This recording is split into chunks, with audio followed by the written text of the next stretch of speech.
first and foremost want to thank Scott Macy, who invited me to speak.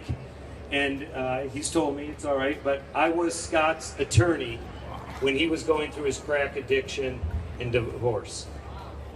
And I think everybody should give him a round of applause for how he has turned his life around and what he is doing for addicts in recovery. Thank you, Scott.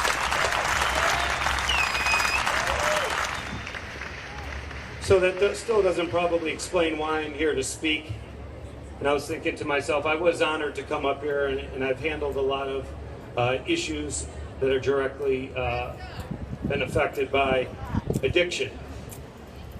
So it reminded me when I was going to introduce myself of the 1992 presidential race. And if anybody can remember, there was a guy named John Stockdale, who was going to be the vice president candidate for Ross Perot, and he came up, he got up in front of everybody at the vice presidential debate.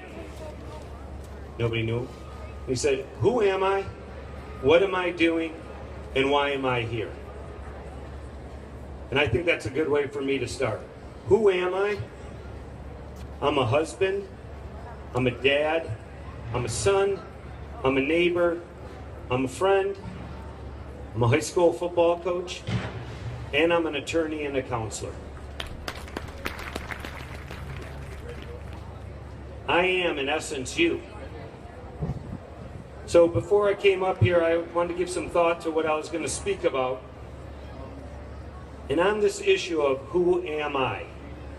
We're up in Spartan territory, and I'm a diehard Michigan State fan, and I've had the privilege of meeting Mark D'Antonio on many occasions through coaching. I love the man. And I remember when he got the job at Michigan State, and they lost to Michigan. And I wrote that quote down because he was a prophet. And it was, "Pride comes before the fall." So I wrote it what that meant, because I think about that often.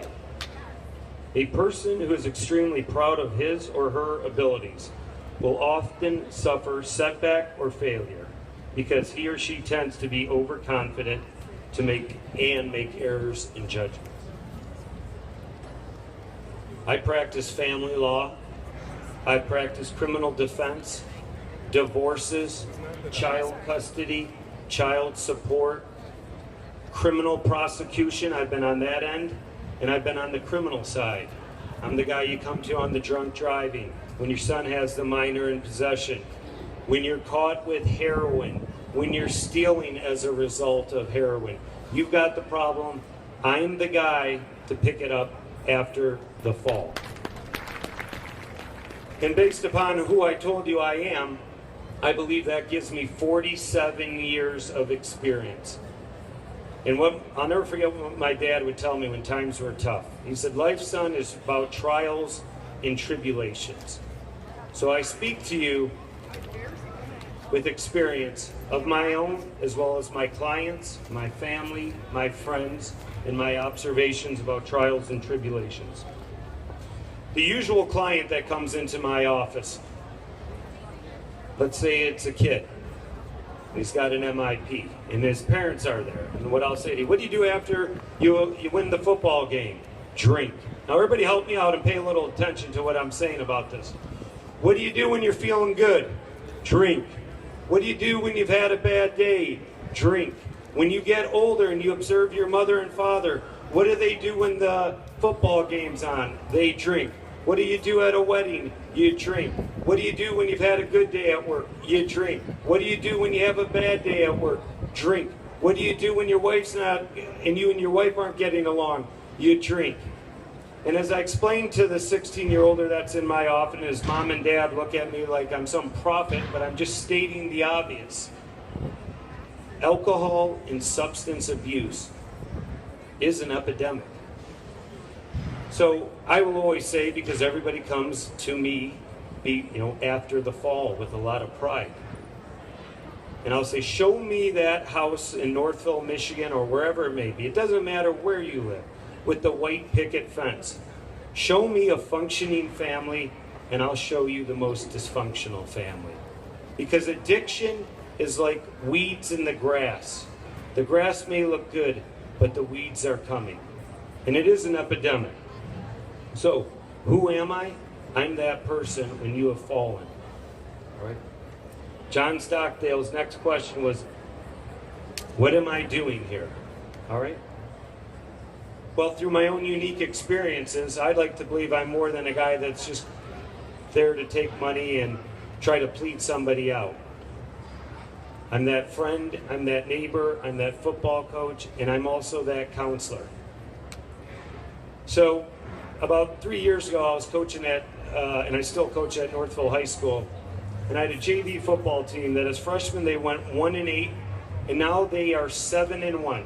And I got a speech. I got about 20 different canned speeches I'm going to give the kids. I'm like, what am I going to say to these kids? I was sitting in my backyard about an hour and a half before we had to be at the game, and it dawned on me.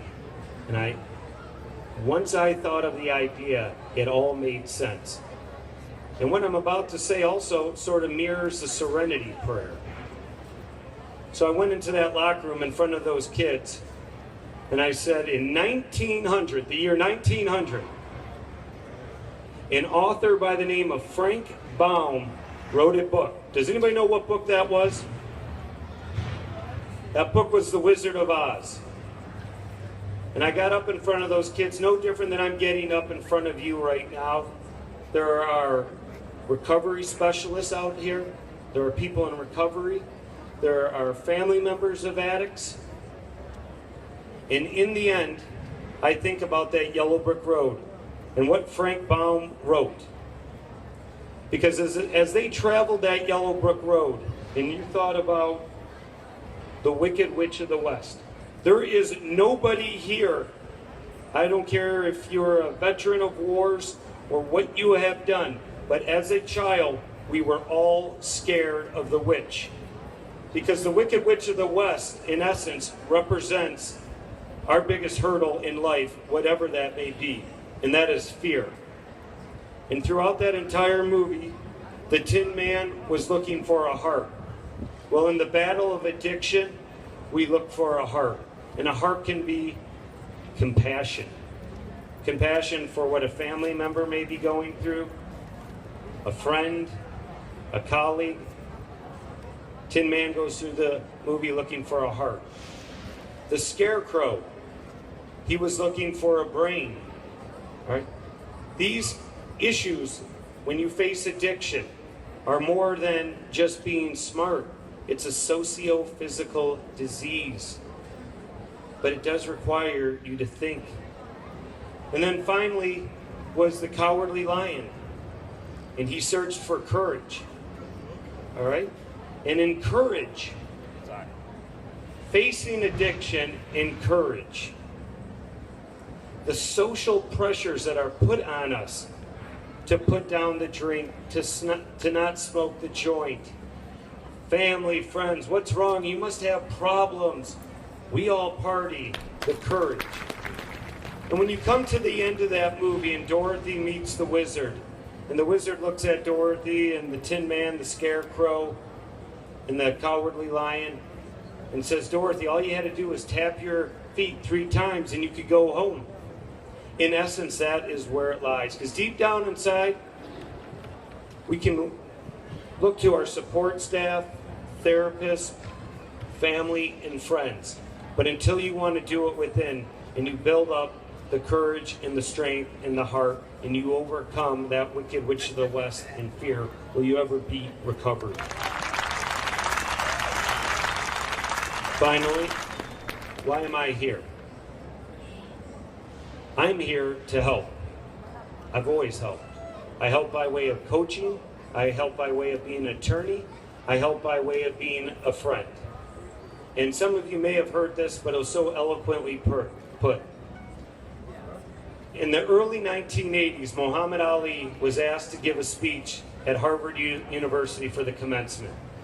And at that speech, everybody was Muhammad Ali rapped before people rapped. He took politically correct stances at times that were politically incorrect before that even happened. He was far ahead of his time. And in front of all of academia, senators, congressmen, the intellectual elite, poor black boy worked his way up through Louisville to become the heavyweight champion in the world, said two words. And those two words were me, we.